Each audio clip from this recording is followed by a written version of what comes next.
My name is Brian Collins, and I'm a director in the Global Workplace Services Group at Microsoft in Redmond, Washington. I'm very excited to be the moderator of this esteemed panel today on how the community can shape accessible physical spaces. First, I'd like to introduce our panel. We have Emily McKinnon from Starbucks. Emily is an accomplished business strategist and innovator who believes in building a more inclusive future. For the last 8 years, she has led strategic initiatives and innovation work at Starbucks. Her most recent efforts have been to build a more modern and holistic standard of accessibility and inclusion across the built environment. Secondly, we have my colleague, Emma Ogazuma, who is the Accessibility and Inclusion Lead for Workplace Design at Microsoft, based in the UK.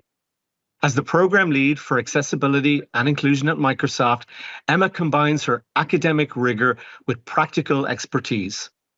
We also have Karen Breitmeyer, who is the founder and managing principal of the architectural firm Studio Pacifica in Seattle. Under her leadership and direction, the firm has grown in stature and scope over the 20 years. Early in her career, it occurred to Karen, as an architect and a wheelchair user, it was possible for her to make a unique contribution to her field. In 2010, Karen was appointed by President Barack Obama to the United States Access Board. And finally, we have Daniel Van Sant. Daniel is a disability rights attorney who has practiced most extensively in the areas of inclusion, education, gender-based violence, and inclusive international development. Daniel draws on his personal and professional experience with disability in leading the disability policy work at the Harkin Institute for Public Policy and Citizen Engagement. Daniel, let's start with you and your work at the Harkin Institute.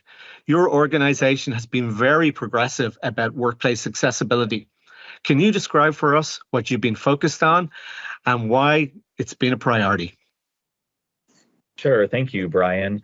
When I think about the disability work that we do at the Harkin Institute, we really do try to stay in the lane of working on competitive integrated employment. And really, I think our focus in this work has been to take a true universal design perspective and apply it to the question of employment or the challenges around employment at all levels of that process. And so we work with companies and policymakers and disabled self-advocates across the United States, in our state in Iowa, as well as internationally, to try to solve these issues around competitive integrated employment. So we've done everything from working with private companies on applying universal design lens to their job recruitment and application process, to employee retention and promotion, and then, of course, helping them design inclusive workspaces as well, the physical built environment in addition to policies and practices. We do try to anchor things with the ADA, of course, being named after Senator Harkin, the lead sponsor of the Americans with Disabilities Act. But we also acknowledge that now, 34 years on, the ADA has been a really nice floor, but is not the ceiling. And we are constantly trying to push past simply complying with the ADA and really infusing that universal design methodology across all aspects of employment. Fantastic. And Emma, Microsoft has locations all over the world. Can you share with us what you're focused on at the moment to help improve your space and your buildings? Thank you, Brian. I'll start with the why. There are more than 8 billion people in the world today, and approximately 15% living with a disability. That's over 1 billion people. The impact for our focused choice lies in the fact that at Microsoft, daily we have tens of thousands of people interacting with our spaces, which is about tens of millions of real estate square footage. This is why we're focused on revamping our design guidelines and standards in accessibility and inclusion, bringing clarity and new learnings under one roof, technically for us. Now, Microsoft prioritizes inclusive physical spaces. Our standards and our guidelines evolve through collaboration and feedback. We engage with internal teams. We conduct surveys and involve our diverse workforce to co-create solutions. Externally, we partner with design experts. It's great to have Karen on the panel today because Karen has is one of such experts that we're partnering with.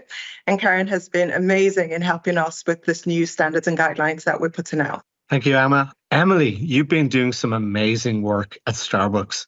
So maybe you could tell us how you prioritize inclusive design when in those stores, because you're very public facing.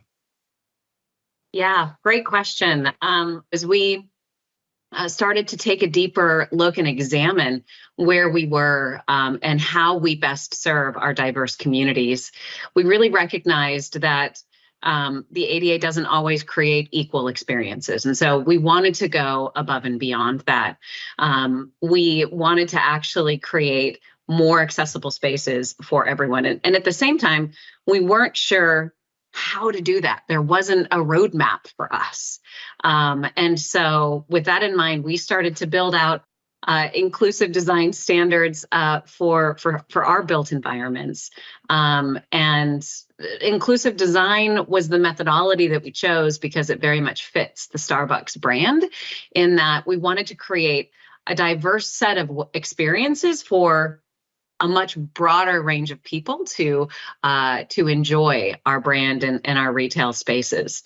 And this work has always been a priority for us and continues to be a strategic initiative because it is very much part of our DNA, of who Starbucks is and our values.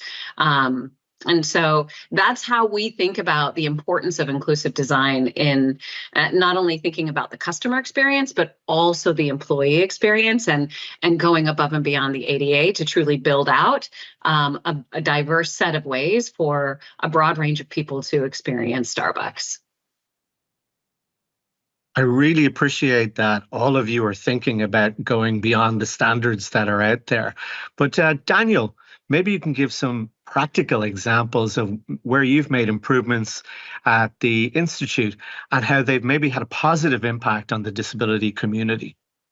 In our space, we had this sort of unique ability to create something from the ground up. So we designed brand new construction with all of these different universal design features. And so we incorporated a variety of ways for you to interact with the space as an employee, as a visitor, as someone who would be renting the space to use it for presentation. So tables in our boardroom are height adjustable with the push of a button. All of our desks and cubicles are height adjustable. We have dedicated space where you can work communally. And then we have focus rooms where you could go work privately, away from your colleagues, away from a phone, away from any other distractions that you might have. We have a very open concept office where you have visual access across the space. If you communicated in sign language, you could communicate across offices, across the space. Yet we also have physical landmarks that you could navigate off of if you needed to navigate off of a space. And we have a wellness room or a sensory room as well, in case kind of being in a large glass-filled office is overwhelming and you want some private space away. We really try to have this counterbalance of the experiences that you can have in our building. And I always emphasize when I'm working with either our consulting clients or we get a lot of private companies or nonprofits that come in. Not everybody watching this webinar will be creating brand new construction, in the next 6 months, in the next year, what have you. There's something in our building that you can replicate next week. The next time you buy furniture, right? It can be height adjustable. You can have lamps with the touch activated light instead of the twist buttons. One example that I love to give people is in our boardroom, our whiteboards are actually floor to ceiling. So they're just a vertical whiteboard. So instead of having, go across the middle of the room and thinking about seated height, wheelchair height, a very tall person, we just took that same board, flipped it vertically so it's floor to ceiling. And that becomes an aha moment for a lot of our corporate visitors of you've already bought the board, you've already got the adhesive or the facilities people to hang it up. It costs nothing for you to hang it vertically versus horizontally. So there really is those universal design practices and things that don't add a lot of expense and improve the experience. I think my final point would be I keep emphasizing universal design because what we found is that the things that we do to accommodate people with disabilities create workspaces and public spaces that all people enjoy and want to work in. And so I appreciate the ease at which you can apply some of those thinking. Daniel, thank you so much. Karen, maybe as a practicing architect, can you tell us why it's important to focus on inclusion in the workplace and how the disability community is affected when maybe buildings and spaces are designed without inclusion in mind? Well, I think focused on today's conversation, really, as employers, it really benefits them to make sure that their facilities are accessible because you want to be able to hire the best employee for the job. And sometimes the best employee comes with a body that isn't exactly what you expect. And so to have a space that is flexible and allows you to easily bring someone in and make them comfortable, allow them to do their best work. That's that's an important business model. And we think too, inclusive workplaces allow people with disabilities to be employed. And we have, unfortunately, here in the United States, a very low percentage of people with disabilities that are employed. And so what we can do as employers and as architects supporting employers in developing their workspaces is creating places so that they can hire people with disabilities. And I think everybody benefits from that team, right? Including a broad variety of perspectives at the table, whether you're designing a new product, a new architectural space, or any other business thing, having a variety of minds at the table and a variety of, say, lenses on ability means that you get a better result. So we want a broader range of people to be in our workspaces, or at least I do. No, totally. And when we've hired them, we want to make sure we retain them. So when the workplace gets out of the way, we can hopefully achieve that. Exactly. Emily, you're doing some unique things again in getting that feedback from other constituencies across the disability community. Maybe you can share what you're working on. Sure. Well, I want to take us all the way back to the beginning of this journey because we started about 4 years ago, which is hard to believe now. And we had a bunch of business leaders sitting in a room saying, we need to do more. We had a vision of creating more accessible experiences. And yet we really didn't have the expertise to know what that looked like. And so the first thing we did was to educate ourselves and to do some research. And what that meant was bringing in a whole host of external experts. We brought in Karen. Karen's been busy with all of us here. But along with Karen, we had a variety of people with lived experiences. We had experts in the inclusive design space. We had disability rights lawyers to ensure we weren't conflicting with the ADA, but rather building on top of it. A whole host of external people that we brought in to help educate ourselves on what the possibilities were and what we could do. And then, of course, we leveraged folks internally at Starbucks, SMEs across the enterprise, people who identify as someone with a disability that could also really help us think about this from an internal standpoint and what it was like to work in a store with a disability. And with that network, we co-created what we have today, which is really a framework that we're now just starting to pull into building our stores, constructing our stores, designing our stores, and then operating our stores. And I think the way that we've gone about it, we are certainly not done. I truly just feel like even after 4 years, we're at the starting point of all of this, and we're not here to be right. We're here to get it right. And so that network of organizations and experts that we have co-created alongside and with it is a network that I think is critical for this work, and we're in it every day with them, and continue to learn from each other. And so, I think just what can't everything is resonating with me. I will just say so, like what Daniel is saying, of course, Emma and Karen. It's so critical that we actually get together and talk about what are the pain points, what are the barriers across the world of disability and design through that lens of accessibility, whether it is from the very beginning, Daniel, when you said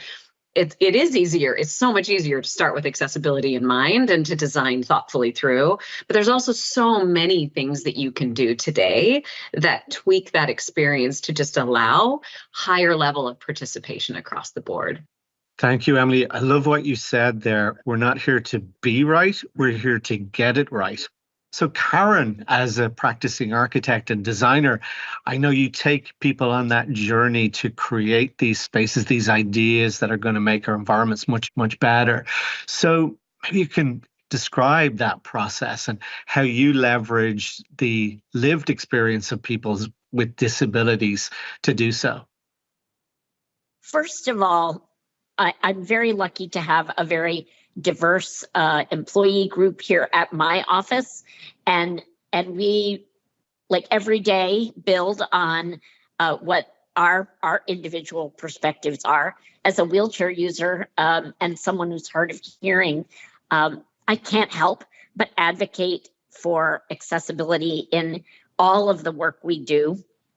I kind of do it selfishly because I started practicing traditional architecture, and then I started realizing I really wanted to be sure that everybody could get in the door of all of the projects I was working on, my friends, my family. And so I started saying, oh no, you should do this or you should do that.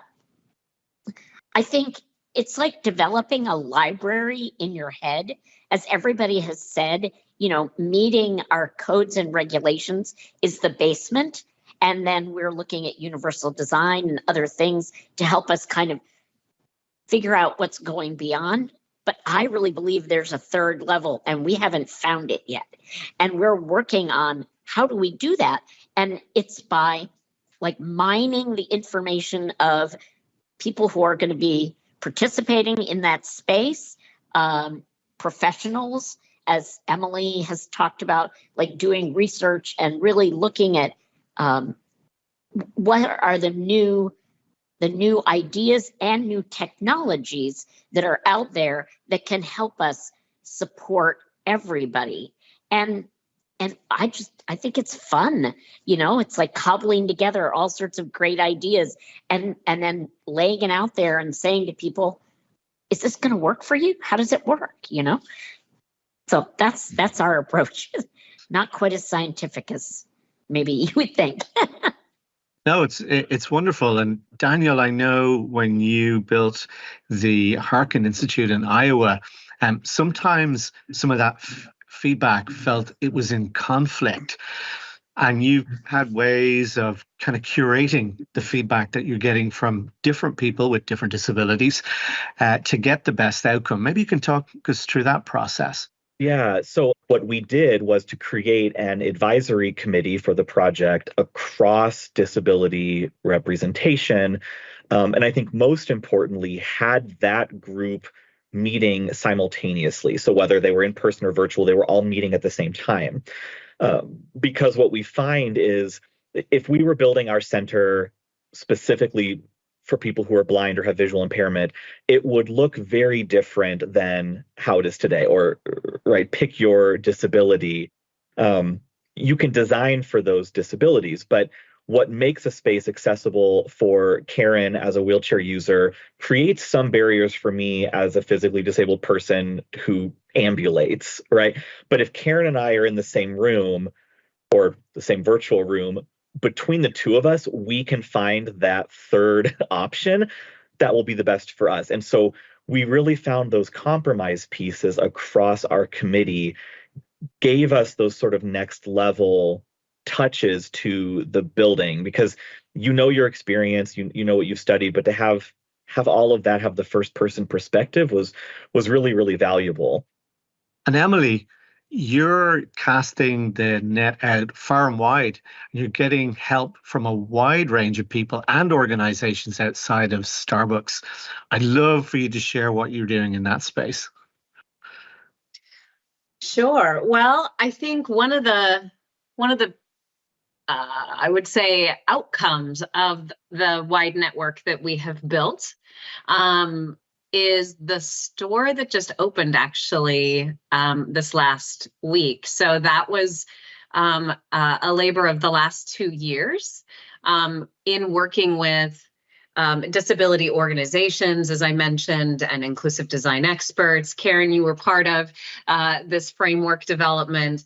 And this is our first store that we have opened, first of many, that use the framework from the very beginning. And it was only through iteration and feedback on all of the different features that we were bringing into the store that we were able to actually, I think, deliver something that is both just a really beautiful Starbucks and something that is a very accessible space. I really appreciate the way you're all talking about this being a journey. So Emma, to you, what advice would you give to another organization interested in making their physical environment more inclusive? How do they get on the journey? And the first thing I would say is start, do it, but start from a place of empathy. Be curious, right?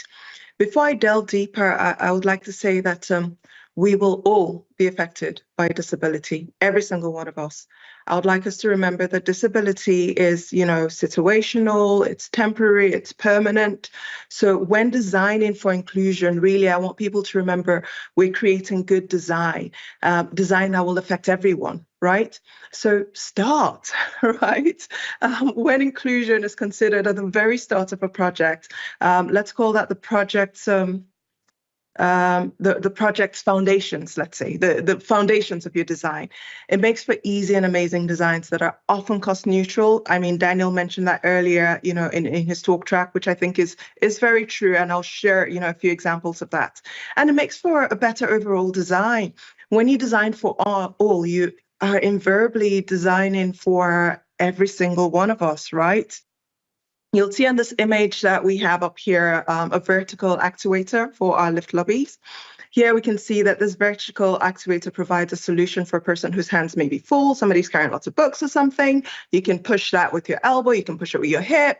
Or a person can decide to use, the foot of their wheelchair to push. It's simple, it's thoughtful, it's inclusive, and it caters to everyone. And you can see in this other image that we have up here of our kitchen space, this solution is completely cost neutral. So to Daniel's point earlier, you still need to provide the tap on this sink. So the tap, we've only just mounted it on the side of the sink, right? It makes it easier for people to reach, the tap. So it's just thoughtful, simple ideas that are completely cost neutral when you start thinking about it from the very beginning of your project. At Microsoft, we like to look at, layering 3 things. So you'll see on here, I've got this diagram of accessible, universal, and inclusive design. And when we're looking at it like this, it's each of those things talking to each other. Each of those wheels, linking back to the other. It's continuous. I mean, I have up here, like a design framework that we generally look at. And any company, Brian, who is looking to create, a physical environment that's accessible and inclusive, I'll say evaluate. So acknowledge biases, identify areas where exclusion occurs, due to mismatches between people and their expectations and the experiences and the environments that's been created. Now take these exclusions as opportunities for improvements, right? And then engage, involve diverse perspectives throughout the design process. Involve people. Fresh insights from people with varying abilities and backgrounds leads to more inclusive solutions. And then take all of that and translate it. When designing for people with permanent disabilities, we often create solutions that benefits everybody, like we've mentioned throughout the talk track from the panel. And then implement this. So design universally and inclusively, create spaces that cater to a wide range of abilities. Consider creating choice and I mean, Daniel, you mentioned some things with regards to ergonomic workstations, so high and low stimulation zones, adaptable meeting areas, ensure everyone can navigate and engage seamlessly as part of implementation, integrate technology, leverage assistive technology. The video we had earlier, you'll see all of that layered in. And then lastly, I would say share best practices, learn from others, share your experiences. I love the fact that we're all learning. Starbucks, the Harkin Institute, Karen, you have your fingers in every pie here, which is great. So getting this, universal, knowledge share best practices, learn from others, share your experiences, collaborate. The success, literally accelerates, progress towards a more inclusive environment. And finally, Brian, I'll just say, remember, creating an inclusive physical environment is an ongoing journey. It's never finished when we're done. So by weaving empathy, innovation, and collaboration into your approach, you can build spaces where every individual feels valued, empowered, and can thrive and, still learn and share. And I think you're being intentional with those things. And that's super important when we're intentional with our inclusion, universal design, our ideas, etc.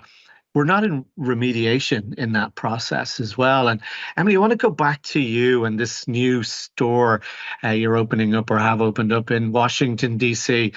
Again, from a practical perspective, maybe share some of the intentional design elements that you have now on show. Yeah, we're coming fresh off of this. The store opened actually last Friday. And it's, for those of you who might know DC, it's in the Union Market area, which is very close to the Gallaudet University in DC. We're really proud of this store in that it was built from the very beginning with the framework that we have built around inclusive spaces. And to talk a little bit about some of the features that we've pulled into this store, we have power assist doors with you'll see in this image a much more vertical button so that a wide variety of heights and reach ranges can easily access it. I noticed everything from tall folks to guide dogs being able to open it last week. And then when you come into the space, we were very intentional about paths of travel and ensuring that we didn't have obstructed spaces, but or navigation paths. It's all quite open. And then when we get to the point of sale, of course, it's very important for us to be able to easily communicate what you would like to have. And we have a new POS or point of sale system that we are rolling out. That when we think about the employee, it is very intuitive to use. It has screen magnification. It has voice assist. It has multiple ways for you to confirm that your order is ready, whether it's verbal or tactile or visual. It has pictures and texts for language diversity. So it's just been made with accessibility in mind and makes our employees' lives much, much easier. As you go down the corridor to pick up your order, we also have our order status board, is what we call it, so that you know what your status of your order is. It's in progress, it's in the queue, it's being made, or it's ready to be picked up. And so you have that visual confirmation as well as the verbal confirmation with someone calling out your order. So just multiple ways for us to communicate in the store. The countertops in this space are also quite low, which allows for just much better sight lines. The acoustics in the space have been very thoughtfully selected in that they are noise dampening, background noise dampening, to allow for it to be just a little bit more quiet. The lighting is intentional in terms of how we have placed it to reduce glare and shadow. At the handoff plane where you would go and pick up your order, we have an extended overhang for a nice forward approach. And I saw multiple different types of assistive devices, whether it was a wheelchair or a scooter or a guide dog kind of tuck underneath there. It's just gives a little bit more space at our handoff plane. we also thought about furniture, so just having a variety of furniture for folks to choose from, so that you were comfortable in that space, all the way to the restrooms, and really being thoughtful about how they are accessible and easy to use. All of it is really meant to create more choice and independence and ease in our cafe. And I will also say it's one of the first. This is not meant to be a concept store. This is really meant to say, this is how we can design inclusively. And it's meant to be something that we then start to really design and implement into all of our stores over time. That's amazing, Emily. Thank you for sharing all those great examples. But Karen, there's a lot of examples that are there, and it might feel very daunting for somebody to kind of think, oh, that's a lot. How are we going to be able to afford that? There's an assumption maybe with some people listening in today that the budget owners are going to be put off by making these changes in the physical environment. So what's your experience on that? As a designer, how can we leverage the best ways of working? And how scary is it with these budgets? Well, I think it was Daniel who brought up that, doing it at the beginning, or Emily or Emma, everybody, I think all agree that if you are doing new construction, certainly installing, features at that time is almost like no cost. And that's really the best time to do it. But it doesn't mean that you can't do something today to your existing facility. And I loved Daniel's example of just like pivoting your whiteboards, or, when you buy new furniture, or when you are installing something new in just one room, you can think about, what can I do for that one space to make it easier and better? I like to think about, like, can you reach, if you have a meeting room and you have a large conference table, can everybody reach the power outlet in the center of the table so that anybody in your organization can feel confident about leading a meeting? Do they need to ask for help? Our goal is independence. And so thinking about where, or can you provide, even just an extra outlet on a tail on the table that would allow people to reach things without having to ask for help. And another thing to think about is the sort of lifespan of your building. You might think that you're building a building that is purpose built for one thing. I use the example of fire stations all the time. People say you don't need to make a fire station accessible because firefighters, by definition, have to be able to climb stairs with big, ropes on their back. But that fire station in 20 years might be a community center. And so building accessibility into the building at the beginning means that it can do anything over the building's lifespan. So I think there's always a really good argument for including accessibility to the extent that you can and that your budget allows. Karen, I'd like to stay on that point maybe and take a different view about perhaps the optics on companies that aren't inclusive. Maybe as a consumer, how does that look to you as somebody who uses a wheelchair?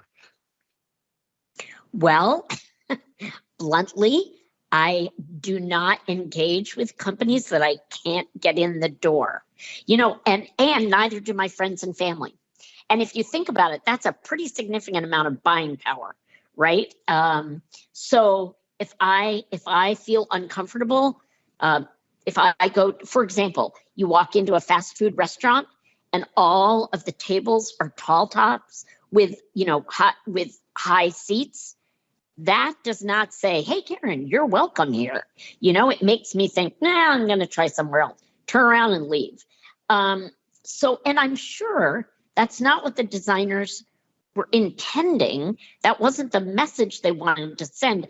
But from my perspective, from my lens, that's what it says. And And so that's another great argument for having lots of people with lots of perspectives look at your designs before you roll them out and say, oh, you might not have noticed that, but this over here, if you change it, you might, people will see things differently.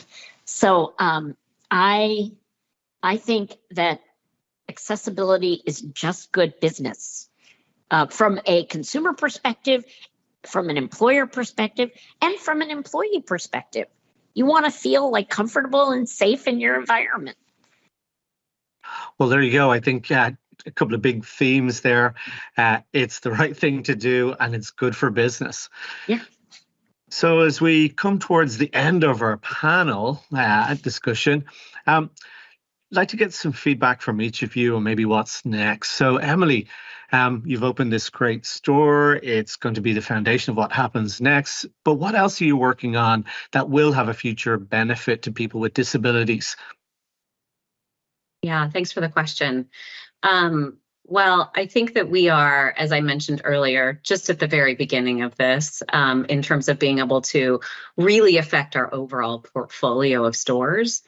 I also want to just emphasize that we are thinking about, as much as we touched on a lot of the customer pieces here, we're thinking about the employee spaces as well. So I think there's still work for us to do. We're going down this road of making more inclusive equipment. I touched on the point of sale, which is really helpful for our employees. Our back of house is what we call it, sort of that back of the factory space, which isn't covered by the ADA. So we have, frankly, no foundation there to work on, and we have a much bigger hill to climb to make those spaces really accessible. But we are taking on that challenge because I think this is the bigger unlock, I should say, that if we can hire more diverse people in our stores, we only get better with understanding how those workspaces can work for a wide range of folks. Our Union Market store that we just opened is a great example of, we've got folks who primarily sign and use ASL as their primary language. We have folks who use their voice. We have folks who identify as hard of hearing. And we want to do even more. We want to hire even more different types of abilities and disabilities. And I think that's the future of where we can go with all of this. I think, yes, of course, meeting the customer needs is super important, but the employee piece is a huge unlock for us to be able to have access to a pipeline of talent that we really haven't been able to have access to in the past. Wonderful. Thank you, Emily. Daniel, the Harkin Institute is involved in so many aspects of this, from policy to design, etc. What are you guys working on next? Yeah, so I think next for us, regarding this discussion, is I want to emphasize in my sort of closing remarks here that what Emily just said, think about your employees as well. Like that's very key to this conversation. So as I mentioned earlier, universal design is not just your physical space, but your policies, your practices.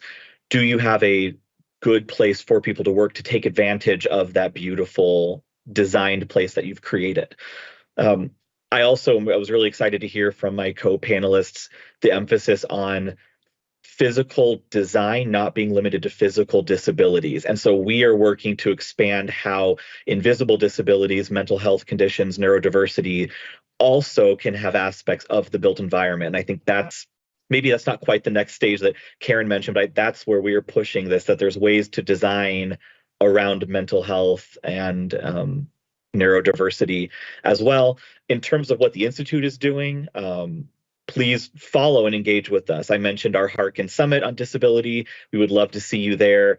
If you are watching this video and you're wondering how you can jump in this space, BNIM Architects and the Harkin Institute published an open source book about our building. The link is available and open to people. Please engage with it, share it, copy our ideas, tell us how we can improve. And yeah, follow us across social media and keep track of what's going on, because we would love to have you at some future Harkin Institute events.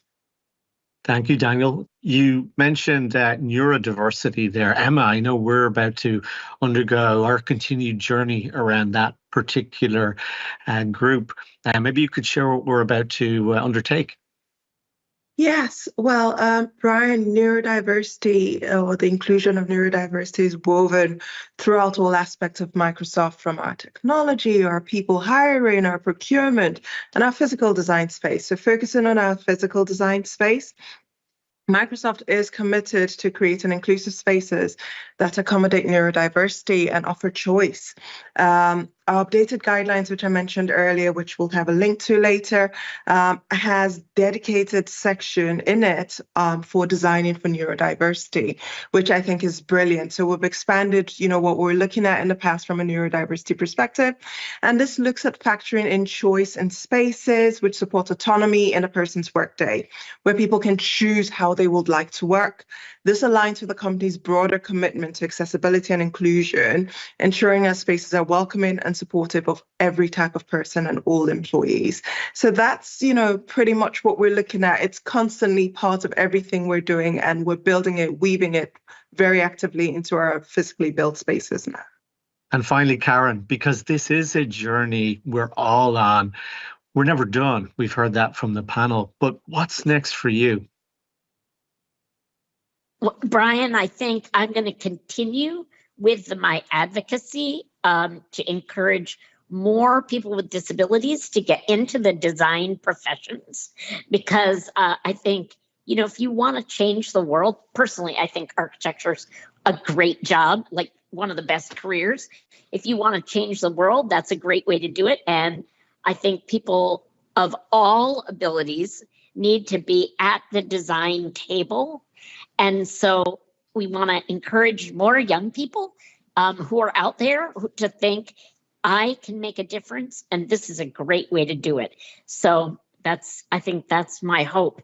I'd like to see them try to figure out what that third level is of being accessible, inclusive, and welcoming. Fantastic. Thank you, Emily, Emma, Karen, and Daniel, for sharing your insights and experience with us today. And don't forget, you can find these great resources provided by our panelists today